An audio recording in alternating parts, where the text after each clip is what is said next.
преку Версополис сум била поканата на неколку фестивали и фестивали кои што се нависам мислам од поголеми размери, не знам, и поетски фестивали каде што имам и доста креативна програма, фестивалот во Лисабон на пример, каде што беше фокусиран на музика и поезија. Тоа беше нешто каде што баш буквално се чувствував многу како да можам да истражувам некои нови сцени во поезијата што не сум имала прилика, како да кажам, можеби да ги почувствувам од тука. И искрено да, бидејќи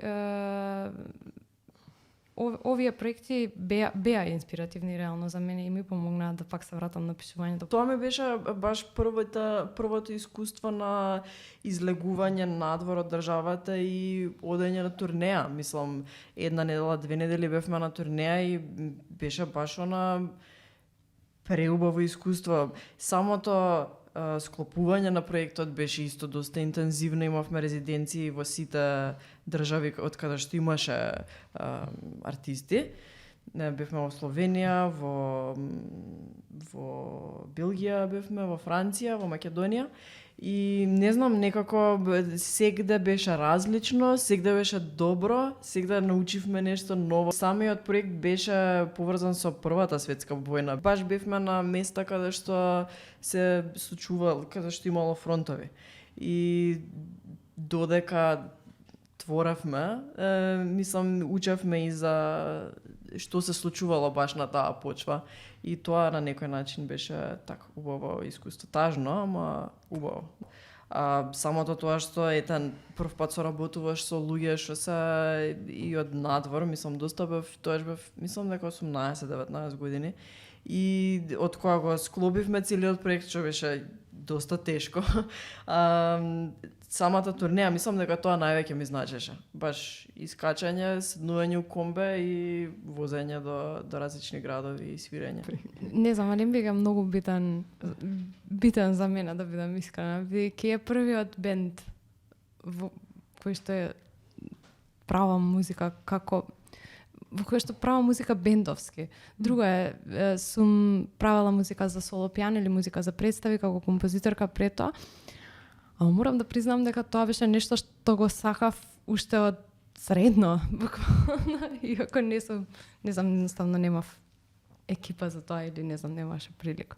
Не знам, Алемби е посебен искрено за мене. Мислам, посебно ми значи во однос на сите проекти што ги работам. Пошто беше нешто што се случи тотално случајно за време на короната, како вентил. И после тоа се разви самото во нешто. Сам си го наоѓа патот, како на пример дека работевме на проектот за Прага. Бидејќи не се вклопува баш жанровски реално, ама си го наоѓа своето парче од музичката сцена.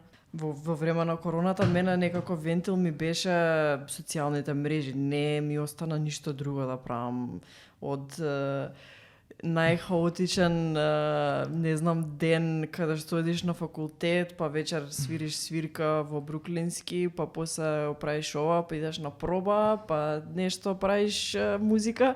Некако се сведе на нула обврски и тоа беше, мислам дека општа паника за сите музичари прво.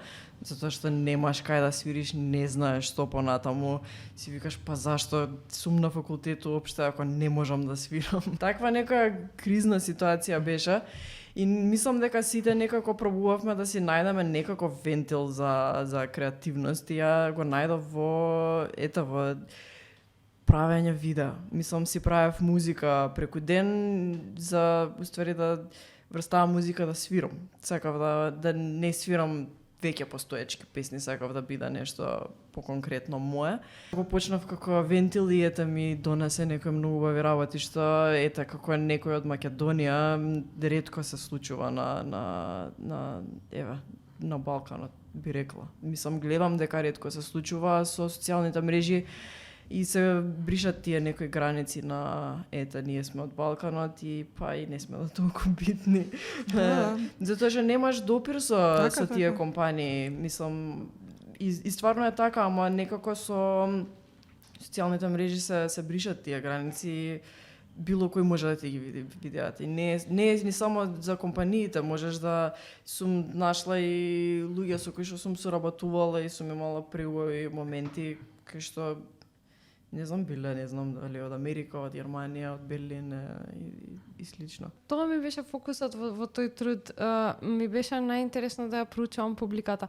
Мислам дека не треба да се заборави публиката. Публиката е таа за која што ние сепак излегуваме на сцена не само заради самите себе. Да, и за себе, и пред се за себе. И не смеш да се негираш себе си и да се препуштиш целосно дека правиш она што публиката ќе го побара од тебе. Апсолутно, тогаш веќе и не си уметник. Многу важен дел е бидејќи таа е примачот. И за неа е на крајот на денот. За во процесот на комуникација, бидејќи мене во суштина тоа ми беше и целта и на тој труд и до магистерскиот труд буквално кој што го пишувам сега, дека уметноста е форма на комуникација, обраќање, желба за пренос на за остварување контакт, некакво пружање кон некого со цел да прими нешто кое што ти го имаш во себе и можеби да се поврзате. Иако не се ни познавате, тоа е магијата уствари.